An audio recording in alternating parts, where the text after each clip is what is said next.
सुखदं केवलं ज्ञानमूर्तिं द्वन्द्वातीतं गगनसदृशं तत्त्वमस्यादिलक्ष्यम् एकं नित्यविमलमचलं सर्वधी साक्षभूतं भावातीतं त्रिगुणरहितं श्रीगुरुं तन्नमामि। अज्ञानतिमिरान्धस्य ज्ञानाञ्जनशलाकया चक्षुरुन्मीलितं येन तस्मै श्रीगुरुवे नमः। तस्मै श्रीगुरुवे नमः। तस्मै श्रीगुरुवे नमः।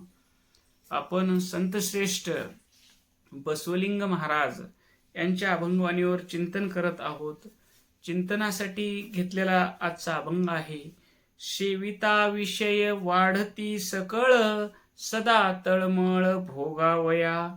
अग्नी माझी तूप घालिता प्रबळ वाढतो अनळ शांत नोहे। इंधन सरता स्वयं शांत होय तैसी मातू होय इंद्रियाची। म्हणून त्यागावे तया विषयाते होय मग त्यात समाधान।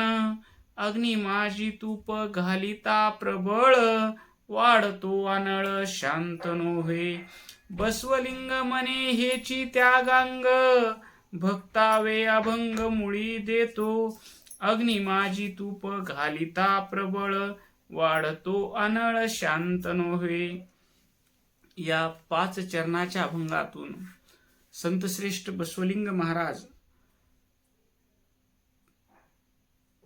विषय म्हणजे उपभोगाच्या वस्तू याचं आसारत्व सांगण्याचा प्रयत्न करत आहेत।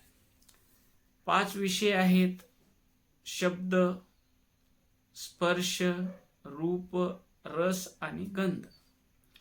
हे 5 विषय, शब्द कानाचा गुण आहे, स्पर्श त्वचेचा आहे, रूप डोळ्यानं पाहण्यासाठी आहे आणि गंध नाकानं ग्रहण करण्यासाठी आहे।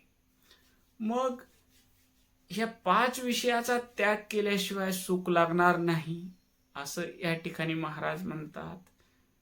तर हे 5 विषय त्यागणं शक्य आहे का हो? या माणसाला अन्न लागणारच आहे, डोळ्यानं पाहिल्याशिवाय जमणार आहे का? कानानं ऐकल्याशिवाय जमणार आहे का? त्वचेला स्पर्श केल्याशिवाय जमणार आहे? हे शक्य आहेत त्या गोष्टी?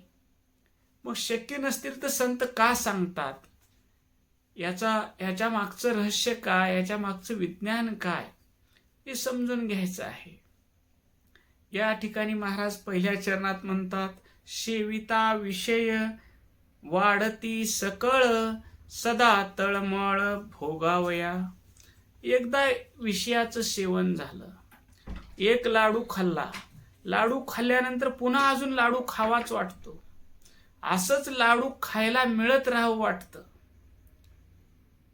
एक लाडू खाल्ला की पुन्हा खाण्याची लालसा वाढते, खाण्याची इच्छा होते, दुसरा लाडू खावं, रोज लाडू खायला मिळावं, मग त्याच्यासाठी काहीही करावं लागलं तर हरकत नाही।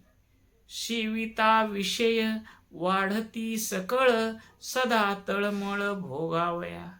सदा भोगायची तळमळ, हे लाडू मला मिळाला पाहिजे। पुन्हा एखादं रूप डोळ्यानं पाहिलं, ते रूप सारखं पाहतच राहावं वाटते।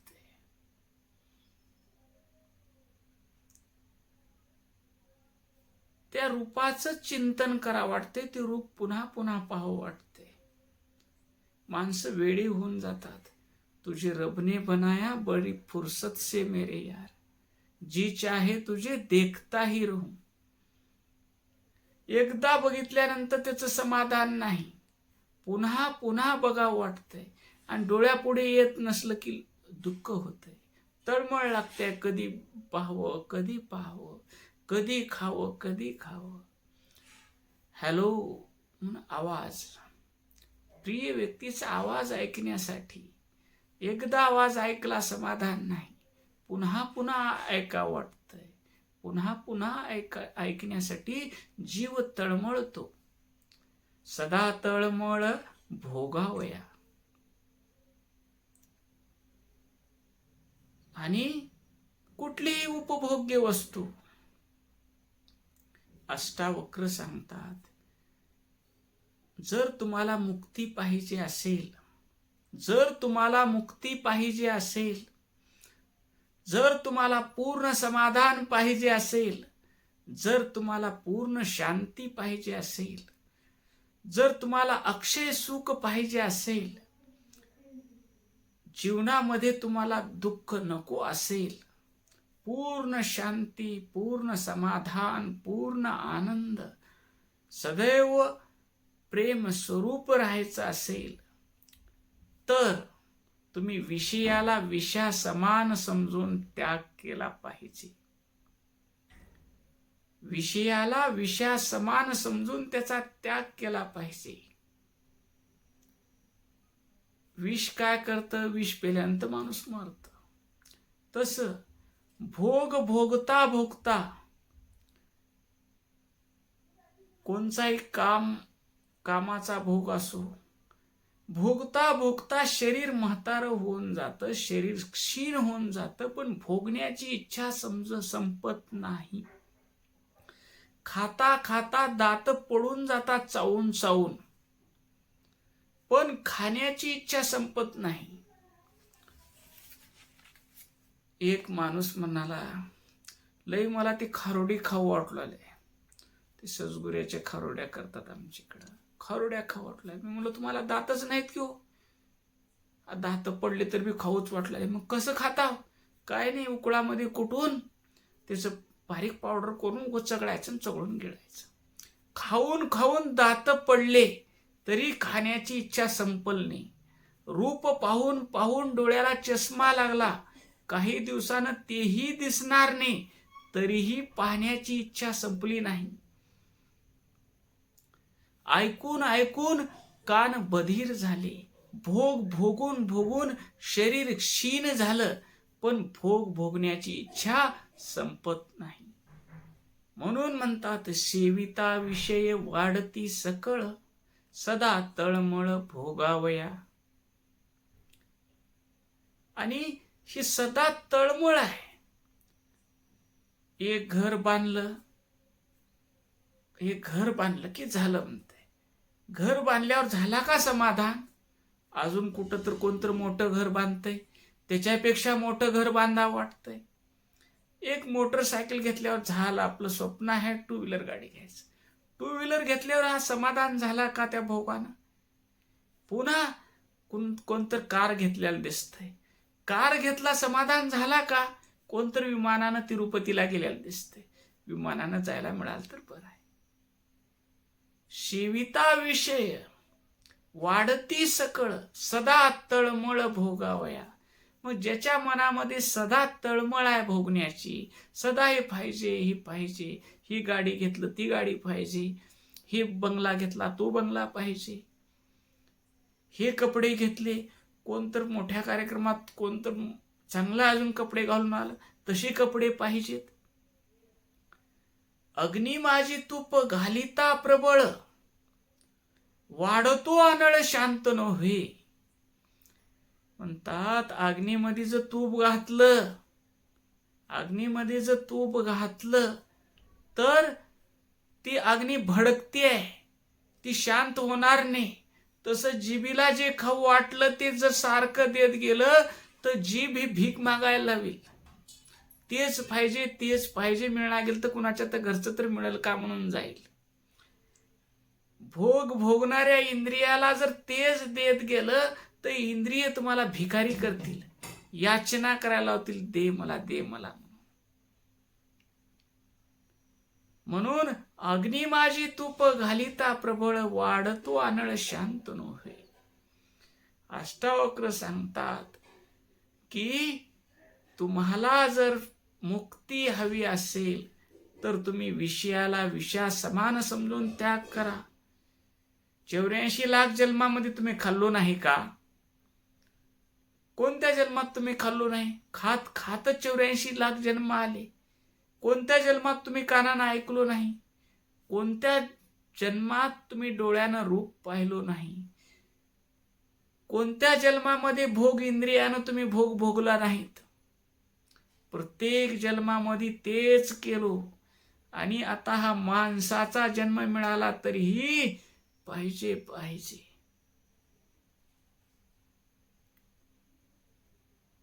तुझे ना देखूं तो जी घबराता है. एवढी अटॅचमेंट आहे. सारखं जवळ पाहिजे, वियोग नको आहे. जेवढं तुम्ही या इंद्रियाला देचाल तेवढं त्याची लालसा वाढेल, त्याची तळमळ वाढेल. म्हणून महाराज म्हणतात, याला विषासारखं समजून याचा त्याग करा. आणि का करा? क्षमा, सरलता, दया, संतोष आणि सत्य.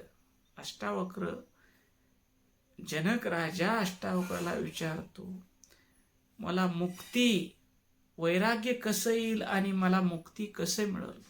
एवढं राज वैभव आहे माझ्याकडं, पण मला शांती नाही, मला समाधान नाही, माझ्याकडं आनंद नाही. एवढं सगळं असूनही मी भिकारी आहे. मला हे पाहिजे, हे पाहिजे, हे पाहिजे असं वाटत आहे. त्यावेळेस अष्टावक्र सांगतात, तुला जर मुक्ती पाहिजे असेल तर या विषयाला विषयासमान समजून त्याग कर. आणि क्षमा, दंड द्यायची क्षमता असूनही एखाद्याला बाबा सुधर, नाही सुधरलास तर पुढच्या वेळेस तुला दंड देऊ, ही क्षमा. पुन्हा सरळता, मनामध्ये कुठलाही कपट ठेवायचं नाही, निष्कपट राहायचं, जे आहे ते सरळ समोर बोलून टाकायचं. प्रत्येक प्राणी मात्राविषयी अंतःकरणात दया असावी. आणि संतोष, संतोष म्हणजे जे मिळालं आहे, अन्न आच्छादन सुखदुःखाधिक प्रारब्धेची देख लभ्य जीवा. अन्न, आच्छादन, सुख, दुःख जे मला प्रारब्धानं मिळालं आहे, ईश्वरानं मला जसं ठेवलं आहे तसं राहणं. माझ्याकडं जे, मी शरीर नाही, मी इंद्रिय नाही, मी मन नाही, मी बुद्धी नाही, मी नित्य शाश्वत आनंद स्वरूप, विश्व चैतन्य स्वरूप, परम आनंद स्वरूप, परमात्म्याचं स्वरूप आहे. मला काही मिळवायचं नाही ना मला काही गमवायचं नाही. या आत्मा आनंदामध्ये राहतो, त्याला बाहेरल्या वस्तूकडून आनंद घ्यायची गरज पडत नाही. माझ्या सत्तेनं, माझ्या आत्मसत्तेनं सूर्यामध्ये प्रकाश आहे, चंद्रामध्ये शीतलता आहे, पृथ्वीमध्ये गंध आहे, फुलामध्ये सुगंध आहे. मज आत्मसत्तेनं कारल्यात कडूपणा आहे, द्राक्षामध्ये आंबटपणा आहे, गोडपणा आहे, आंब्यामध्ये मधुर रस आहे, सापाच्या मुखामध्ये विष आहे. हे सर्व आत्मसत्तेचा विकास आहे. माझ्या हृदयात असलेला आत्मा तोच परमात्मा आहे आणि तोच विश्वरूपानं नटलेला आहे. मीच जर विश्वरूपानं नटलेलो आहे तर मला काही मिळवायचं नाही ना मला काही गमवायचं नाही. अशा आत्मचिंतनात नित्य समाधान राहणारा पुरुषाला संतोष म्हणायचं. आणि सत्य, सत्य वस्तू आत्मा आहे. मी सत्य स्वरूप आहे, मी ज्ञान स्वरूप आहे, मी प्रकाश स्वरूप आहे. आणि माझं जे म्हणतो ते सर्व अनित्य आहे. असा भाव झाल्यानंतर राजा तू मुक्तच आहेस, असं अष्टावक्र जनकाला उपदेश करतात. मग तुमची आमची जनका एवढी योग्यता आहे का? नाही महाराज. अष्टावक्रानं सांगितलं आणि जनकाला ज्ञान झालं. जनकाचा पण काय होता? घोड्यावर बसण्याला जितका वेळ लागतो तितक्या वेळात मला परम शांती, परम ज्ञान देणारा महात्मा कोणी असेल तर त्यानं दरबारात यावं. अष्टावक्र महर्षीनं ते आव्हान स्वीकारलं आणि त्याला हे ज्ञान दिलं. तू शरीरापासून वेगळा आहेस हे समज आणि तुझ्या आत्म्यामध्ये विश्राम कर. तू राजा मुक्तच आहेस हा उपदेश केला. तर महाराज इथं बसवलिंग महाराज म्हणतात, आम्ही हे भोग, हे पाहिजे ते पाहिजे, ह्या वस्तूचा भोग, व्यक्तीचा भोग जितका घेऊ तितका आमची भोगण्याची तळमळ वाढेल. म्हणून इथं भक्ती मार्ग सांगतात. ह्या विषयाला त्यागायचं म्हणजे काय करायचं. मन्मथ माऊलीचे 2 गोष्टी मला खूप आवडतात.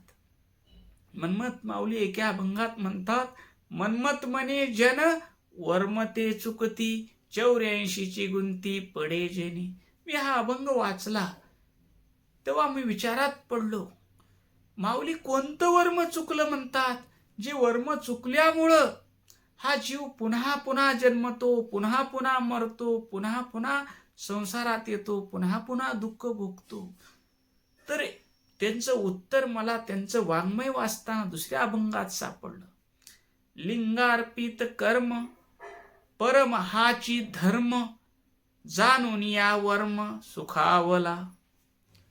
जे जे कर्म आहे ते ईश्वराला अर्पण करायचं आणि त्याचा प्रसाद म्हणून ग्रहण करायचं. भोगाची इच्छा काही मिळो, संसारात घर बांधलो, भगवंताला अर्पण करा. बांधलेलं घर भगवंता तुला अर्पण, हे तुझा प्रसाद म्हणून मी या घरात राहणार आहे. नवीन गाडी घेतलो, गाडी भगवंताला अर्पण करा. भगवंता तुझ्या या प्रसाद आहे, ही गाडी माझ्यासाठी प्रसाद आहे, तुला अर्पण केलेला प्रसाद आहे आणि हे तुझंच आहे. हे तू मला बसवून ह्याच्यात फिरवित आहेस, ह्याच्यात माझं काहीही नाही. उद्या जर मला या गाडीतून उतरून मोटरसायकलवर बसवलास किंवा सायकलवर बसवलास किंवा अनवाणी चालायला लावलास तरीही माझी काही तक्रार नाही. प्रत्येक माझं कर्म तुला अर्पण आहे. लिंगार्पित कर्म परम हाची धर्म. प्रत्येक गोष्ट संसारात मिळालेली भगवंताला अर्पण करा आणि त्याचा प्रसाद म्हणून ग्रहण करा. प्रसाद म्हणून त्याचा उपभोग घ्या. मग कोणतीही गोष्ट असो, तुम्ही केलेलं कोणतंही कर्म असो, दिवसभर जे कर्म कराल ते कर्म, एखाद्याला मदत केलो तर मदत पूर्ण झाल्या म्हणा, भगवंता माझ्याकडून तू ह्याला मदत करून घेतलास, हे कर्म तुझ्या चरणी समर्पित आहे. कोणतंही एका माणसाला, तहानलेल्या माणसाला पाणी दिलो, त्यानं तृप्त झाला, तुम्ही लय पुण्यवान म्हणला, हुरळून जाऊ नका. भगवंता तुझ्या कृपेनं माझ्या घरी पाणी होतं आणि तुझ्या प्रेरणेनं मी तुला त्या व्यक्तीला पाणी दिलो आणि त्याची तहान भागली. भगवंता हे कर्म तुझ्या चरणी समर्पित आहे. इंधन सरता सोय शांत होय, तैशी मातू होय इंद्रियाची. इंधन संपल्यानंतर जाळ जसा शांत होतो, तसं केलेलं प्रत्येक कर्म ईश्वराला अर्पण केल्यानंतर तिथं कर्ता भाव राहत नाही, ते कर्म ईश्वरमय होतं. मन्मथ म्हणे जन वर्म ते चुकती. या सामान्य माणसाला हे वर्म कळालेलं नाही. वर्म सोपा आहे हो. लिंगार्पित कर्म परम हाची धर्म. जे जे काम केलो ते काम ईश्वराला अर्पण करायचं आणि त्याचा प्रसाद म्हणून उपभोग घ्यायचं. जेवायला ताट वाढलं, ईश्वराला अर्पण करायचं. भगवंता हा तुझा प्रसाद आहे आणि प्रसाद म्हणून ग्रहण करायचं. जे जे संसारात कुठलीही वस्तू मिळाली ती वस्तू भगवंताला अर्पण करायची आणि भगवंताचा प्रसाद आहे म्हणून तिचा उपभोग घ्यायचा.